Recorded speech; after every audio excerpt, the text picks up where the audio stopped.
This is going to bless you. I truly believe it. Like and subscribe. The second phrase is this: today you will be with me in paradise, a word of salvation. There's two thieves, one to the right and one to the left of Jesus Christ on that cross. And one begins to analyze his life and begins to understand that he's getting what he deserves. He's getting the sentence he deserves as a criminal. But Jesus, the righteous Lord, is getting punished and getting crucified unjustly, undeservingly. He's taking on the sins of the world, and he tells Jesus there on the cross, he says, remember me when you go into your kingdom. And Jesus replies, today you will be with me in paradise. Now hear me now. That word paradise is paradiso in the Greek, and it means paradise, orchard, or garden. Paradise, orchard, or garden. Can I teach? What is paradise? What is heaven? It's going to be like a utopia. It's going to be like the garden in the beginning days when there was no sin, when the animals roamed, when the people roamed, when there was no darkness, when there was no tears, when there was no sorrow. It's going to be a paradise, and it's going to be like a garden, like the garden. Let me go forward. This criminal is right there next to Jesus Christ. And I can only imagine he begins to analyze his life.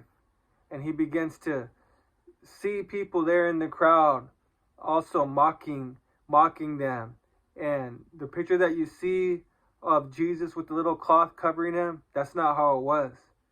We paint that. We try to make it nice. We try to make it pretty. Jesus was naked, and those criminals were naked on that cross.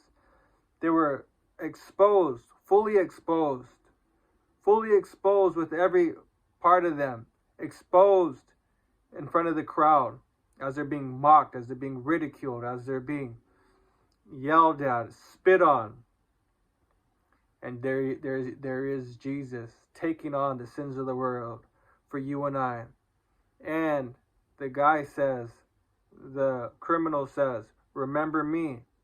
And Jesus tells him, I am going to remember you. Those are good words, because as a criminal, as maybe a black sheep in your family, I've been to many funerals in my life, and those people who have lived a life of sin, who lived a life of crime, who lived a life of prison, who lived a life maybe homeless, they don't have many people that attend their funeral. Sometimes they don't even get a funeral. Their family just forgets about them the next day many times because they don't have many good memories of them. They don't have good memories of them having achievements, having awards, having accomplishments, having accolades. They just have memories of death, memories of prison, memories of drug addiction, memories of crime. All these bad memories, so they just get washed away many times. There's thousands of people in the mortuary today, thousands of people in ice boxes that are untagged and unclaimed because the world has washed their hands of them. Their own family has washed their hands of them. And here this criminal is right there, possibly in those same shoes. Family forgotten about him, friends forgotten about him, parents forgotten about him. And he tells Jesus, remember me when you go into your kingdom. Well, what does Jesus say? He says that he will remember him. He says, today you will be with me in paradise. He will remember that thief. He will remember him. His name gets written in the Lamb's Book of Life. That's good news. Because all throughout the scripture, God tells us to remember him. In Joshua 4, if you can remember of the stones that they have to, the memorial stones that they have to set as they cross the Jordan River. And God tells them, set these stones so you will always remember the miracle that I did for you as you cross the Jordan River. Remember when we're taking the Lord's Supper, when Christ says, do this in remembrance of me.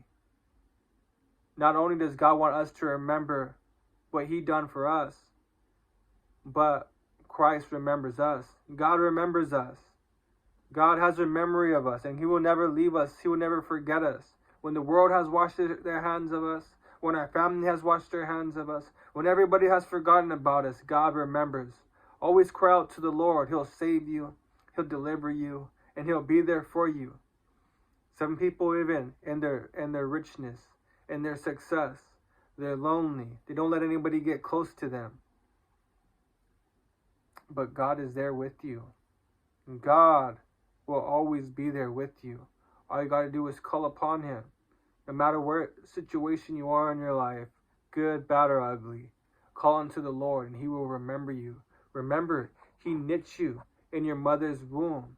He crafted you in your mother's womb. He knows every inside and out of your own body. He made you. He is your creator. And He remembers you. Just don't forget about the Lord. I hope you're blessed. This is part 2 of a 7-part series. God bless you.